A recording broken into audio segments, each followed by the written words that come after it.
नमस्कार एस्पिरेंट्स। अगर आप सिविल सर्विसेज की तैयारी कर रहे हैं तो आप जानते हैं कि करंट अफेयर्स कितना ज़रूरी है। आज हम उन्हीं ज़रूरी टॉपिक्स को डिटेल में समझेंगे जिन्हें आप बिल्कुल मिस नहीं कर सकते। चलिए शुरू करते हैं। तो आज है 27 अप्रैल 2026 और हम आज उन टॉपिक्स को कवर करने जा रहे हैं जो आपको एग्जाम में एक जबरदस्त एज दे सकते हैं। आज हम 4 मेन सेक्शंस कवर करेंगे। पहला, इंडिया न्यूजीलैंड के बीच एक बड़ा ट्रेड डील। दूसरा, एनवायरनमेंट और हेल्थ से जुड़े कुछ गंभीर मुद्दे। तीसरा, साइंस और हिस्ट्री से जुड़े कुछ जरूरी अपडेट्स। और आखिर में कुछ इंपॉर्टेंट इकोनॉमिक कॉन्सेप्ट्स को समझेंगे। तो चलिए शुरू करते हैं हमारे पहले टॉपिक से, इंडिया और न्यूजीलैंड के बीच नया फ्री ट्रेड एग्रीमेंट यानी FTA। ये टॉपिक आपके GS पेपर 2 और 3 के लिए बेहद इंपॉर्टेंट है। तो खबर क्या है? खबर ये है कि इंडिया और न्यूजीलैंड आज एक नया फ्री ट्रेड एग्रीमेंट साइन कर रहे हैं। इसका मकसद है दोनों देशों के बीच व्यापार को बढ़ाना। और सबसे कमाल की बात ये है कि ये पूरा डील सिर्फ 9 महीनों में फाइनल हो गया, जो कि बहुत तेजी से हुआ है। अब आगे बढ़ने से पहले जल्दी से समझ लेते हैं कि ये फ्री ट्रेड एग्रीमेंट या FTA होता क्या है। देखिए, आसान शब्दों में ये दो या दो से ज़्यादा देशों के बीच एक समझौता है जिसमें वो ट्रेड बैरियर्स जैसे कि टैक्स और कोटाज को कम या बिल्कुल ख़त्म कर देते हैं। इसका सीधा सा गोल है व्यापार को आसान और सस्ता बनाना। अब ये जो ट्रेड बैरियर्स हैं ये दो तरह के होते हैं। पहले हैं टैरिफ बैरियर्स। ये सीधे सीधे इंपोर्टेड गुड्स पर लगने वाले टैक्स होते हैं जिससे विदेशी सामान महंगा हो जाता है। दूसरे होते हैं नॉन टैरिफ बैरियर्स। ये थोड़े अलग होते हैं, जैसे कि कितना सामान आ सकता है उसकी सीमा तय करना यानी कोटाज, या फिर बहुत स्ट्रिक्ट क्वालिटी स्टैंडर्ड्स रखना। एक अच्छा FTA इन दोनों तरह के बैरियर्स को हटाने की कोशिश करता है। और अब जरा नंबर्स पर नजर डालिए, इससे आपको इस डील की अहमियत समझ आएगी। पिछले फाइनेंशियल ईयर में न्यूजीलैंड को इंडिया का एक्सपोर्ट 32% से भी ज्यादा बढ़ा और $711 मिलियन तक पहुंच गया। ये एक मजबूत होते रिश्ते का साफ इशारा है। और आगे की बात करें तो कमिटमेंट और भी बड़ा है। न्यूजीलैंड ने अगले 15 सालों में इंडिया में $20 बिलियन का इन्वेस्टमेंट करने का वादा किया है। ये हमारी इकोनॉमी में उनके विश्वास को दिखाता है। तो अब सवाल उठता है कि UPSC एग्जाम के लिए ये इतना इम्पोर्टेंट क्यों है। देखिए, पहली बात, ये इंडिया की ट्रेड पार्टनर्स को डाइवर्सिफाई करने की स्ट्रैटेजी को दिखाता है जिससे हम कुछ ही देशों पर निर्भर ना रहें। दूसरा, इससे इंडियन प्रोडक्ट्स को 100% ड्यूटी फ्री एक्सेस मिलेगा, जैसे टेक्सटाइल्स, ऑटोमोबाइल्स और फार्मा जैसे सेक्टर्स को बड़ा फायदा होगा। इसके अलावा ये हमारी एक्ट ईस्ट पॉलिसी को भी मजबूती देता है और दोनों देशों के रिश्ते भी बेहतर होते हैं। अब यहाँ पर एक बहुत ही इंटरेस्टिंग चीज़ है। सिर्फ ये नहीं कि डील में क्या क्या है, बल्कि ये भी कि इंडिया ने स्ट्रेटेजिकली क्या क्या चीज़ें इस डील से बाहर रखी हैं। ध्यान दीजिए, डेयरी और खेती से जुड़े ज़रूरी प्रोडक्ट्स को इसमें शामिल नहीं किया गया। ये एक सोची समझी चाल है ताकि हम अपने देश के लाखों किसानों और प्रोड्यूसर्स को विदेशी कंपटीशन से बचा सकें। और ये कोई अकेले में लिया गया फैसला नहीं है। आपके प्रीलिम्स के लिए ये फैक्ट याद रखिए, 2021 से अब तक ये इंडिया का 8वां बड़ा FTA है। इससे पहले हम UAE, ऑस्ट्रेलिया और यूरोपियन यूनियन जैसे पार्टनर्स के साथ भी डील्स कर चुके हैं। ये एक साफ फॉरेन ट्रेड पॉलिसी का हिस्सा है। तो चलिए, जो हमने अभी डिस्कस किया उस पर एक क्वेश्चन प्रैक्टिस करते हैं। सवाल है कि न्यूजीलैंड के साथ हुए FTA में इंडिया ने अपनी डोमेस्टिक मार्केट को बचाने के लिए किस सेक्टर को खास तौर पर बाहर रखा है। और जैसा कि हमने देखा, इसका साफ जवाब है C, डेयरी प्रोडक्ट्स। तो इस पूरे टॉपिक का सबसे ज़रूरी टेकअवे यही है कि आप इसके पीछे की स्ट्रेटेजिक थिंकिंग को समझें कि कैसे इंडिया एक तरफ ओपन ट्रेड के फ़ायदे उठा रहा है और दूसरी तरफ अपने कमज़ोर सेक्टर्स को प्रोटेक्ट भी कर रहा है। मेंस के आंसर में आपको इसी बैलेंस को एनालाइज करना है।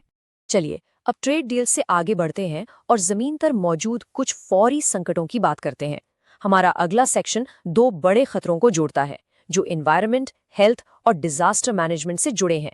स्नेक बाइट्स यानी सांप का काटना और हीट वेव्स यानी लू। सांप के आंकड़े काफी चौंकाने वाले हैं। आप जानते हैं, दुनिया भर में सांप के काटने से होने वाली मौतों में से आधी यानी 50% अकेले इंडिया में होती हैं। ये समस्या गर्मियों में और बढ़ जाती है और इलाज में सबसे बड़ी रुकावट है रैपिड डायग्नोस्टिक किट्स की भारी कमी। और इस कमी की वजह से डॉक्टर्स के सामने जिंदगी और मौत का सवाल खड़ा हो जाता है। अगर सांप जहरीला है तो जान बचाने के लिए एंटीवेनम देना जरूरी है, लेकिन अगर सांप जहरीला नहीं था तो वही एंटीवेनम एक जानलेवा एलर्जिक रिएक्शन कर सकता है जिसे एनाफाइलैक्सिस कहते हैं। तो असली चैलेंज क्या है? असली चैलेंज ये है कि कोई डॉक्टर पक्के तौर पर ये कैसे जाने कि पेशेंट के खून में जहर है या नहीं, वो भी खतरनाक लक्षण दिखने से पहले। इसका सॉल्यूशन बिल्कुल साफ है, हमें जल्द से जल्द रैपिड डिटेक्शन किट्स की ज़रूरत है। लेकिन अभी असलियत ये है कि कई जगहों पर डॉक्टर्स को लक्षण दिखने का इंतज़ार करना पड़ता है और तब तक अक्सर बहुत देर हो चुकी होती है। अब बात करते हैं एक और बड़े खतरे की, हीट वेव्स। प्रीलिम्स के लिए आपको IMD का ऑफिशियल क्राइटेरिया ज़रूर पता होना चाहिए। एक हीट वेव तब डिक्लेयर की जाती है जब मैदानी इलाकों में तापमान लगातार 2 दिन तक 40 डिग्री सेल्सियस या उससे ज़्यादा हो, कोस्टल एरियाज में 37 डिग्री हो और पहाड़ी इलाकों में 30 डिग्री हो। और ज़्यादा गर्मी का सबसे बुरा असर हमारे सबसे कमज़ोर वर्कर्स पर पड़ता है, खासकर गिग वर्कर्स जैसे डिलीवरी पार्टनर्स पर। वो अक्सर कम आमदनी, सेहत के गंभीर खतरों और बिना किसी सोशल सिक्योरिटी के एक चक्रव्यूह में फंस जाते हैं। और ये कोट इस समस्या को बिल्कुल साफ दिखाता है। सरकारी सलाह आती है कि घर के अंदर रहें, लेकिन एक डिलीवरी वर्कर ये कैसे कर सकता है? उसका काम तो बाहर ही है। ये एक बहुत बड़ा पॉलिसी गैप है। तो मेंस के लिए यहाँ से एक ज़रूरी सवाल बनता है कि इन वर्कर्स पर बढ़ती गर्मी के सोशियो इकोनॉमिक असर को कैसे एनालाइज किया जाए, और उससे भी ज़रूरी, उन्हें बचाने के लिए ऐसे क्या पॉलिसी मेजर्स बनाए जाएं जब वो काम करना बंद नहीं कर सकते। चलिए अब इन ज़रूरी देशी मुद्दों से आगे बढ़ते हैं और साइंस, हिस्ट्री और गवर्नेंस की दुनिया से आए कुछ इंटरेस्टिंग अपडेट्स पर एक नज़र डालते हैं। एक नई स्टडी एक बहुत पुराने सवाल पर नई रोशनी डालती है। आखिर ऐसा क्या हुआ कि हमारी प्रजाति यानी होमो सैपियंस बच गई और आगे बढ़ी, जबकि निएंडरथल्स विलुप्त हो गए?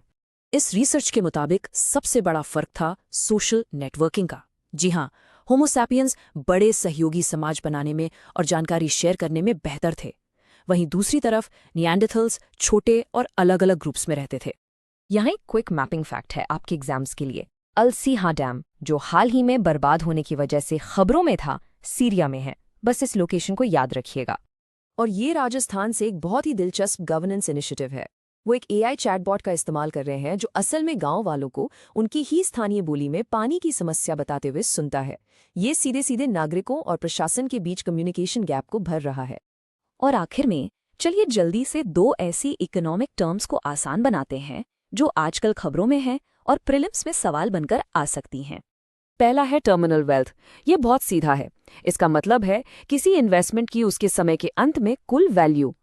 दूसरा है टैक्स ड्रैग। ये थोड़ा अलग है। ऐसा तब होता है जब महंगाई की वजह से आपकी इनकम बढ़ जाती है और आप एक हायर टैक्स स्लैब में आ जाते हैं। तो भले ही कागज पर आपकी सैलरी ज्यादा दिखे, लेकिन आपकी असली खरीदने की शक्ति उतनी नहीं बढ़ती क्योंकि आप ज्यादा टैक्स दे रहे होते हैं। तो आज के लिए बस इतना ही। याद रखिए, UPSC क्रैक करने के लिए कंसिस्टेंसी सबसे ज़रूरी है। इन सारे टॉपिक्स को रिवाइज कीजिए और कल फिर हमारे साथ जुड़िए। डेली करंट अफेयर्स के लिए चैनल को सब्सक्राइब करना ना भूलें। जय हिंद।